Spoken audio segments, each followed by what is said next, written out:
18 થી 23 જુલાઈ દરમિયાન પડેલા ભારે વરસાદ માટે સરકારે કૃષિ રાહત પેકેજ જાહેર કર્યું છે. એ જ જૂનું પુરાણું એસડીઆરએફનું પેકેજ જાહેર કર્યું છે.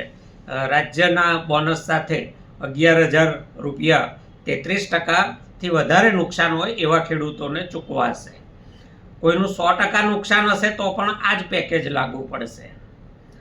વધુમાં વધુ હેક્ટરે 11,000, 2 હેક્ટરની મર્યાદા એટલે કે 22,000, એનાથી વધારે સરકાર ખેડૂતોને કંઈ આપવાની નથી.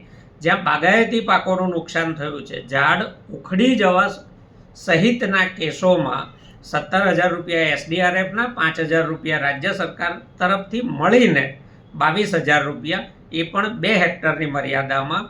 કોઈનો આખો બગીચો ખતમ થઈ જાય, ઝાડ ઉખડી પણ જાય તો એને 22 દુ 44,000 રૂપિયાથી વધારે કોઈ વળતર આ સરકાર ચૂકવવાની નથી. આ આખા જીઆરમાં આંખે ઉડીને વળગે એવી વાત એ છે કે આટલો ભારે વરસાદ થવા છતાં એમાં જમીન ધોવાણ બાબતના વળતરની કોઈ વાત કરવામાં આવી નથી, ઉલ્લેખ સુદ્ધા નથી. કોઈને પશુહાનિ થઈ હોય તો એનો પણ ઉલ્લેખ નથી. એટલે સરકાર માત્ર ઢાંક પીછોડો કરી રહી હોય એવું ચોખ્ખું એના જીઆર વાંચતા દેખાય છે. આ મેળવવા માટે પણ ખેડૂતોએ બધા જ પુરાવાઓ સાથે 30 સપ્ટેમ્બર સુધીમાં ઓનલાઈન અરજી કરવાની છે. સરકારે સર્વે કર્યો પરંતુ ખેડૂત અરજી નહીં કરે તો એને વળતર નહીં મળે. માટે નુકસાન થયું હોય એવા તમામ ખેડૂતોને મારી વિનંતી છે, અપીલ છે કે ગામના વીસીએ પાસે ઓનલાઈન તમારી નુકસાનના વળતર માટેની અરજી કરાવો.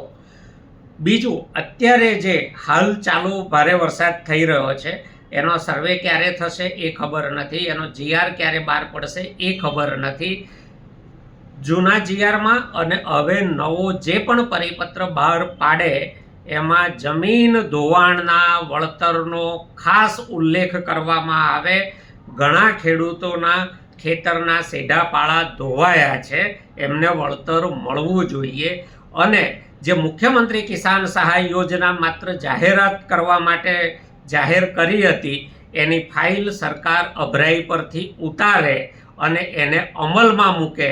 જો અત્યારે ખેડૂતોના કામમાં મુખ્યમંત્રી કિસાન સહાય યોજના નહીં આવે તો એ મુખ્યમંત્રી કિસાન સહાય યોજના શેને માટે જાહેર કરી હતી એનો કૃષિમંત્રી અને મુખ્યમંત્રી જેટલા મોટા પાના ભરીને જાહેરાતો આપી હતી એટલા જ